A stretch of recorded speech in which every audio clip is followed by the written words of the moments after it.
ahora vamos a conversar de un tema también fuerte, economía. Nuestra economía no está bien. No está bien no por culpa de nadie, sino porque las circunstancias nos han llevado hasta ahí. Y para eso tenemos la grata presencia del profesor catedrático de la Universidad Autónoma de Santo Domingo, economista, Daris Javier. Gracias por acompañarnos. Gracias a ti, Yanesi, y a los amigos radio oyentes que están en sintonía contigo. Para mí es un honor estar frente a una gran periodista dominicana. Ay, muchísimas gracias. Eso es el amor del amigo, señores. Mire, antes de entrar en el tema netamente nacional, bueno, esto también lo es, pero hablo del contexto, vamos a decir, pesado y como permanente de la economía. ¿Cómo afectaría la economía la situación que se está viviendo en Haití? Porque Haití es nuestro segundo socio comercial. Mira, tal como tú lo habías enfocado, el tema haitiano es más complejo de lo que comúnmente la gente cree. Y es complejo no tan solo por lo de socio comercial, porque es verdad que hay un flujo grande de comercio dominicano hacia Haití, pero en términos formal no, no hay una respuesta financiera recaudadora para el fisco dominicano por la informalidad en que se da este comercio, pero sobre todo porque nosotros no recibimos tampoco un flujo grande de mercancías de Haití hacia la República Dominicana, en el entendido que los dominicanos no tienen una vocación elevada al consumo de mercancías de origen haitiano, salvo algunas mercancías que pasan por Haití y es fácil llegar hasta acá, como tenis, textiles y, por qué no decirlo, hasta armas de fuego. Hasta ahí eso es verdad. Ahora bien, el otro problema es de seguridad nacional. Y ahí sí es un tema delicado. Y por eso se entiende el desplazamiento de las Fuerzas Armadas hacia la zona fronteriza, hacia sellar la zona fronteriza. ¿Por qué? Porque el temor es que, tal como tú lo habías comentado, Haití está gobernado son por pandillas. Son 9 pandilleros que hay que son capaces de cualquier cosa. Fíjate que ante la ausencia de crecimiento de empleo, la industria del secuestro lo han tomado como una forma de ingreso. Y por eso es que, no tan solo por los misioneros, que son los que más se visualizan, sino por todo el que secuestran, cura. Fíjate que los hospitales incluso están dando servicios hasta las 2 de la tarde, hasta las 4, las escuelas también, porque ya ellos no tienen límite para aquí que van a secuestrar niños, jóvenes, mayores, cura, diplomático, y lo que piden es dinero. Aunque puedan matar, pero su fin es el dinero. Entonces, cuando tú extrapolas ese patrón de conducta allá, lo que se piensa es, ¿y si pasan la frontera? ¿Qué ocurriría si estas pandillas se meten a cualquiera de los pueblos que están cerca de la frontera? Entonces crea un problema más allá de lo que es la seguridad, sino que crea un problema también en la economía, porque ese flujo comercial que se produce en la frontera, que es una realidad a lo largo de la frontera, también va a ser afectado. Entonces, de ese punto de vista, digamos, cualquier eventualidad de anarquía, porque eso es lo que se vive allí, entonces va a reflejarse en la República Dominicana de una manera contundente, además que despierta una respuesta, porque cualquier intento va a recibir una respuesta de la población, de las Fuerzas Armadas. Entonces esos elementos crean incertidumbre en nuestro país, y eso es suficiente como para valorar la parte negativa que se deriva de esta fechoría que se ha desarrollado en ese país. Bueno, una situación complicada. Yo creo que el ministro de Interior y Policía, Jesús Yu Vázquez, no exagera cuando dice que esa es nuestra principal amenaza ahora, porque yo no me quiero imaginar, porque me imagino, yo creo que sí, que ahí la comunidad internacional reaccionaría si pasa cualquier cosa en la frontera, de atajar probable olas de personas que quieran ingresar al territorio dominicano en busca, digo yo, de manera natural, porque, bueno, usted estaría en el lugar de ellos, creo que haría lo mismo, si uno se pone en su lugar. Eso sí, yo creo que va a ocupar la prensa internacional. Obviamente, y además, no tan solo por los pandilleros, sino también la población, porque no todos los haitianos son pandilleros. Exacto. Entonces, esos haitianos que no son pandilleros, que buscan la paz, querrán cruzar la frontera a como dé lugar y por lo que sea. Entonces, las Fuerzas Armadas y los dominicanos no distinguen entre el que es pandillero y el que no es pandillero. Y ahí se aplica la sabiduría popular de que pagan justo por pecadores. Así es. Bueno, una situación difícil. Pero nosotros aquí internamente tenemos situaciones económicas que no necesariamente o que no tienen que ver con el problema haitiano. Tenemos el tema de la inflación. ¿Por qué en la República Dominicana la inflación es más alta que en la mayoría de los países de América Latina? Mira, es una pregunta bastante interesante y que todos nos la estamos haciendo, en particular los economistas. Y entonces uno comienza a buscar los detalles. Y en los detalles es que está el demonio. Entonces, ¿y cuáles demonios en esos demonios de detalle, nosotros encontramos situaciones externas ciertamente fuertes. Por ejemplo, tú ves que los contenedores, por ejemplo, han aumentado de precio, la materia prima, lo denominado commodity, incide, y en particular se ha agregado uno de los commodities que tiene más peso, que es el petróleo, que ha estado en una escala ascendente, y todo parece indicar que lo puede estar en los próximos meses. Y otros factores, ¿verdad?, que pueden también gravitar sobre la República Dominicana, pero que a nivel interno también se están dando algunos factores. Tú sabes que con el asunto de la pandemia, a nivel de los bancos centrales del mundo, se incrementó la masa monetaria por aquello del asistencialismo, la compra de la vacuna, la compra de los medicamentos para contrarrestar este problema. Y aquí en la República Dominicana también ha ocurrido. Entonces esos son factores que despiertan. Y en medio de una crisis, las probabilidades de dispararse la inflación siempre están latente. Entonces, yo lo que creo que también desde el gobierno se han minimizado muchas cosas. O sea, por un lado se han sobredimensionado y por el otro lado se ha minimizado que la inflación no está tan gravitando sobre la realidad nacional. Sin embargo, cuando tú vas a los supermercados, cuando tú vas a comprar donde quiera, tú estás comprando todo caro. Y si tú estás comprando todo caro es porque la inflación está aumentando. Tú vas a un supermercado, cualquiera, el otro, va al supermercado y se está encontrando que las cosas están caras, que no le está comprando a igual precio. Y si eso es así, entonces hay un problema de la inflación.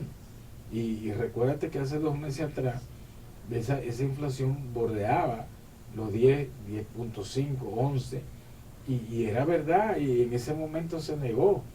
Y entonces hay indicadores, hay variables que yo pienso que las autoridades le están manejando mal al sobredimensionar, por ejemplo, sobredimensionar el crecimiento de la economía, minimizar los efectos inflacionarios, plantear que todo se ha recuperado al nivel prepandemia, que los empleos están ya todos recuperados, y todas esas cosas cuando tú la ves al detalle, cuando tú analizas los datos, te dices, no hay manera de que sea así.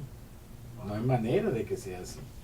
Entonces, eso crea un efecto de desconfianza. El factor confianza es fundamental en estos procesos y transparentar, sincerizar las variables no es malo. Entonces, ¿por qué? ¿Por qué ocultarlo? Porque la gente lo percibe.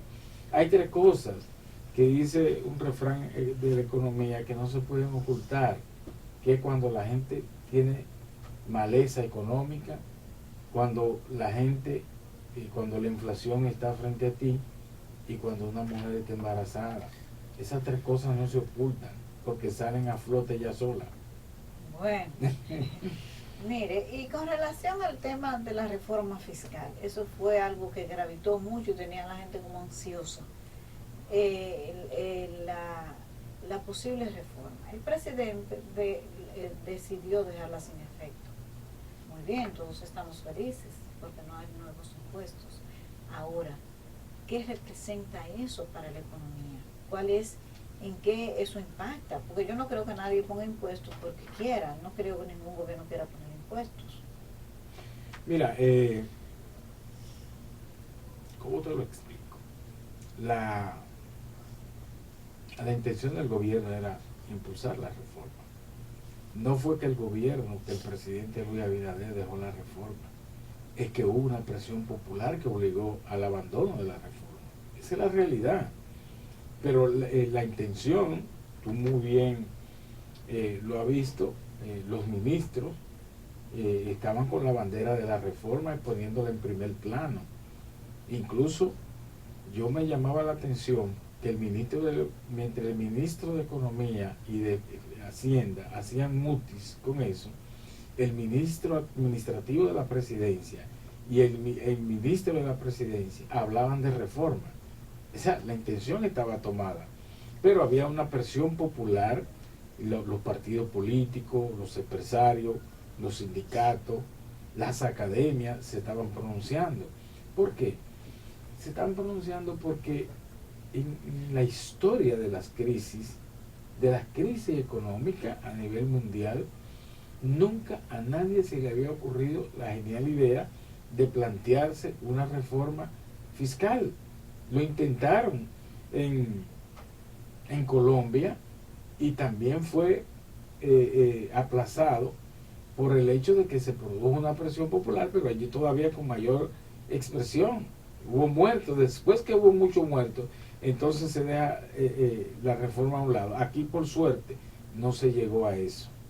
Pero, ¿cómo impacta eso la economía? Porque si se va a hacer la reforma, pues se necesita. De hecho, hay consenso en que sí, que la economía necesita una reforma. Entonces, ¿qué haría el gobierno? ¿Cuáles son las opciones que hay? Yanesi, cuando yo veía a los encargados de las agencias recaudadoras diciendo que las recaudaciones aumentaron, yo me preguntaba, pero si las recaudaciones aumentaron, ¿por qué hay que hacer una reforma?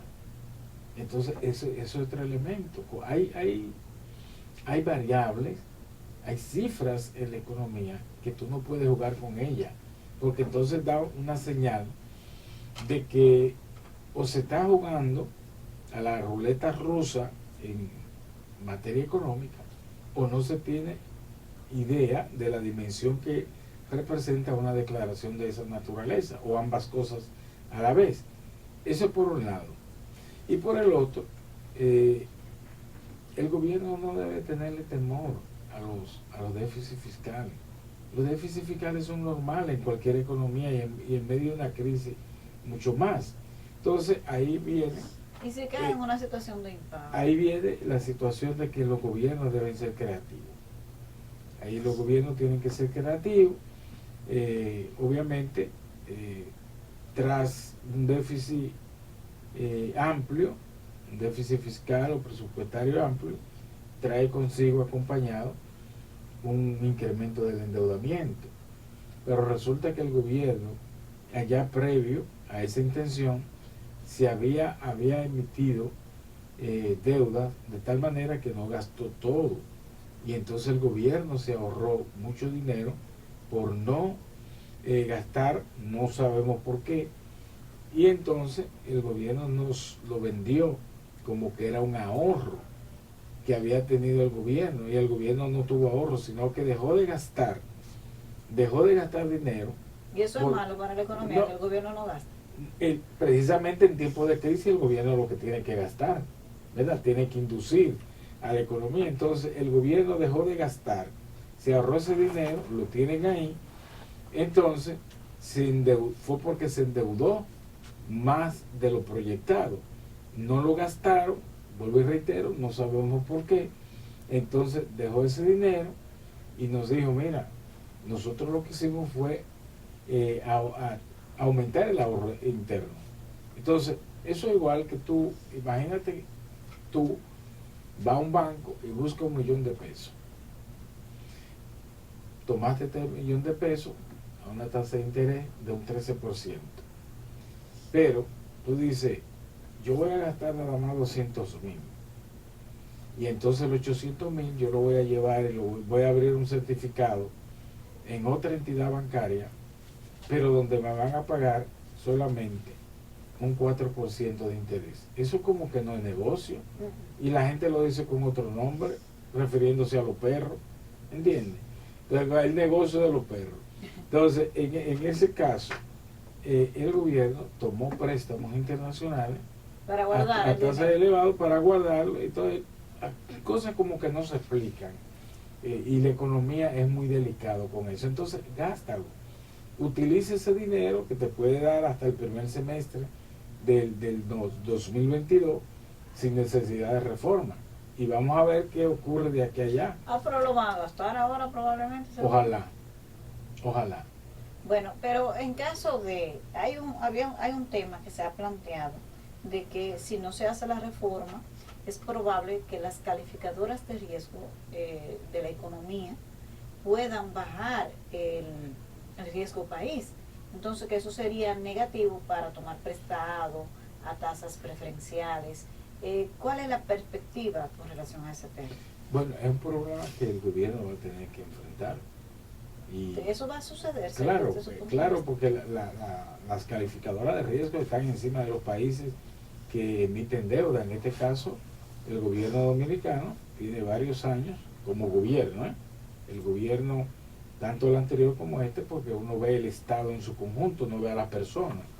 Entonces, el gobierno dominicano del 2013 hacia la fecha tiene una frecuencia muy elevada de emisión de bonos soberanos, y yo estoy convencido que antes de febrero, y cuidándose mucho antes, el gobierno estaría haciendo otra emisión de bonos soberanos. ¿Y eso es bueno o es malo? No, depende, porque a veces hay que preguntarse si endeudarse es malo, pero depende para qué tú te estés endeudando. Si es para guardar el dinero y no gastarlo, no. Si el gobierno lo utiliza, por ejemplo, para impulsar obras de infraestructura, no es malo. Y además, si el gobierno tiene capacidad para enfrentar los compromisos que se derivan de eso, tampoco es malo, porque el coeficiente deuda Producto Interno Bruto tiene que reflejar una capacidad de pago X o Y que el gobierno pueda manejar, siempre y cuando sea manejable. No, digamos, no es rechazable un endeudamiento, y en estos tiempos de crisis mucho menos.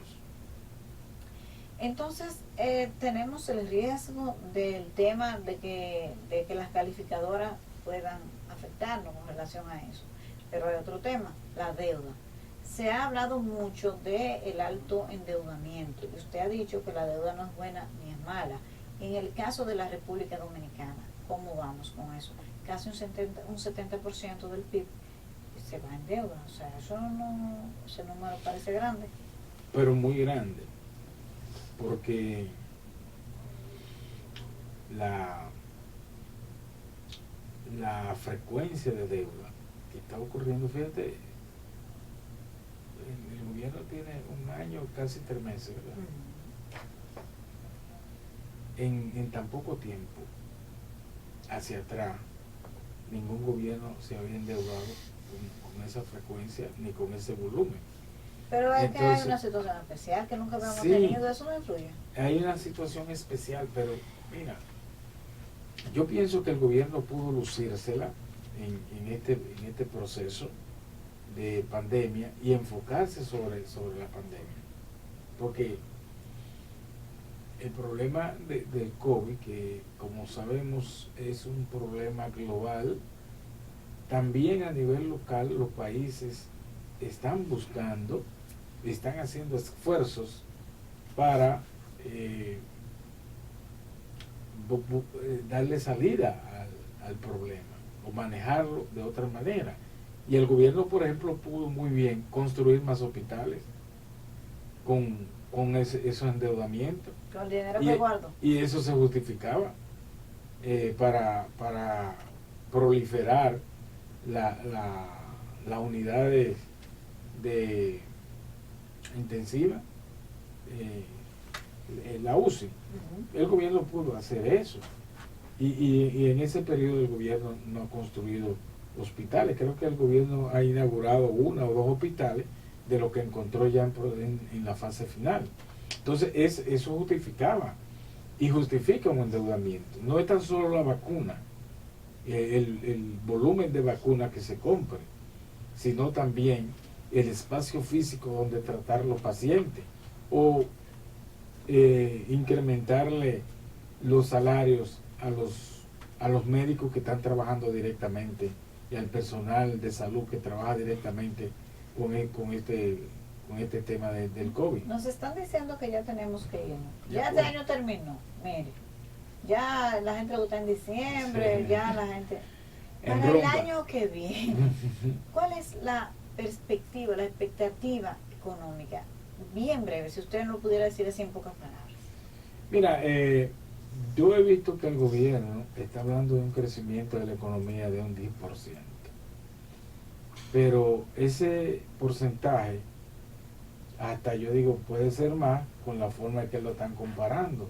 Si lo están comparando con el periodo de mayor declive de la economía del año pasado, cuando tú comparas con un proceso de recuperación, eso te va a dar muy elevado. ¿Y con relación al 2019, de cuánto sería el crecimiento? No, eso a 1.5 a 2, ahí, con relación al periodo prepandemia.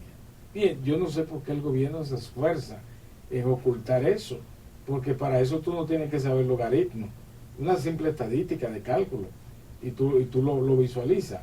Entonces, yo digo, si dicen 10% ahora, para tú tener un crecimiento en el 2022 de 4,50, la economía en el 22 tiene que crecerte en un 15 o un 20%, cosa que no es lograble. No es posible. Y los propios organismos multilaterales y regionales, como el Fondo Monetario, el Banco Mundial, la CEPAL, te dice, mira, la economía va a crecer con un rebote estadístico, es decir, comparándolo con esa fase de caída, con la fase de recuperación, se le llama técnicamente rebote o arrastre estadístico. Entonces, para el 2022, la economía va a caer en crecimiento, entonces va a ser peor. Cuando esa cifra del 2022, cuando tú la compares ya con una cifra que no es de rebote, entonces se va a ver pequeño. ¿Entiendes? Lo que te infla ahora, después se te va a caer después. Ya, entendido perfectamente. Gracias a Daris Javier por acompañarnos hoy y por venir aquí al programa a instruirnos de una manera tan didáctica sobre economía. Así que muchísimas gracias. Siempre tú.